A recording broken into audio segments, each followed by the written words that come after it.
everyone, this is Donny Lowy from CloseoutExplosion.com. Today I'd like to give you some negotiating tips that you could use in the New York wholesale and closeout market. Tip number one is always try to buy a slightly larger quantity than you would otherwise buy because you'll get a much better price. Wholesalers in New York and closeout dealers in New York, such as myself, we make our money in volume sales. So if you could regularly buy 100 dresses and you come to someone's warehouse, such as my warehouse, and you offer to buy 150 dresses or 200 dresses, I'm going to give you a lower price than if you'd only buy the 100 dresses. Now you might ask yourself, but what if you only have the ability to sell 100 dresses in any given month? So have in mind that you're going to have customers that are going to come in the future. You might want to store the dresses, and it's, you have to do the math. So it might make sense for you to stock up on more dresses if you know you could eventually sell them, if you're going to get those dresses at a lower price.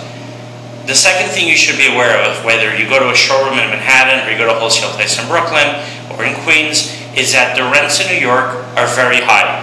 So in order for wholesale and closeout businesses in New York to make money, we really need to move a lot of volume.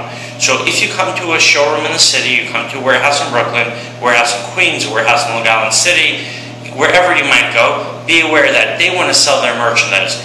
So if you're going to only buy 10 or 20 pieces, then yeah, that's not going to really give an incentive for the wholesaler to give you a lower price, because it's not going to really bring in that much money to help him cover his rent. But if you could realistically buy a large quantity of merchandise, then the wholesaler is going to be excited to sell you that merchandise because he knows that's going to really help him cover his rent. And remember, he's got to move a lot of merchandise to cover his rent. So if you're a serious buyer who can buy in decent amounts of quantities, you're going to get a really good price. Tip number three is every wholesaler and every closeout business, whether they're located in New York or for that matter located anywhere in the world, is going to have merchandise that's sitting unsold in his warehouse or her warehouse.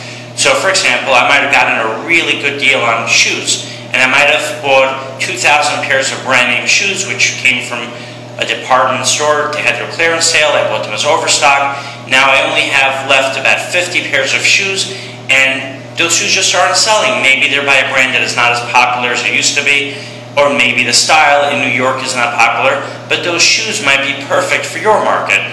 In your market, they might like that brand. So let's say the shoes are by 9 West, and my buyers in New York aren't looking for 9 West shoes, but you have a store in Zambia, you have a store in South Africa, you have a tourist shop in Trinidad and Tobago. In your market, they might like 9 West shoes, or the size of the shoes that I have left in my warehouse might be size 6 or 7, and it might not be big enough for the customers that I regularly sell to. But if you have customers that could wear size 6 or 7 shoes, then those shoes are perfect for you. In other words, when you go to any wholesale warehouse, any closeout warehouse, always find that if they have unsold merchandise, and then make them an offer for that merchandise, and make sure you are willing to be able to buy it all or sizable amounts so you can get the best deal possible.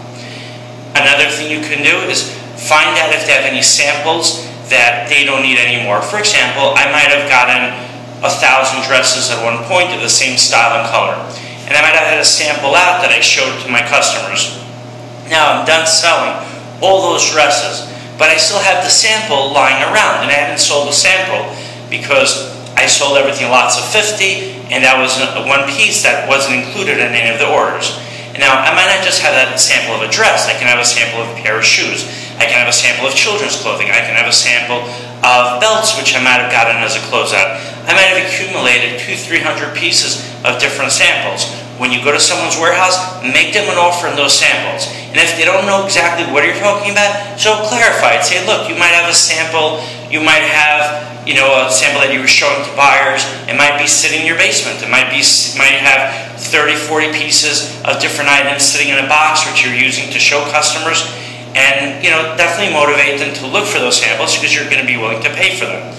For example, with the dresses, I have dresses which I sell for anywhere from $25 to $30 each. If I have a dress that doesn't fit into any of the current inventory that I'm selling, I might be happy to sell it to people for $5 or $10 each just because it's sitting there. Another thing to do is to look for odds and ends. In other words, for example, with the dresses, if I sell lots of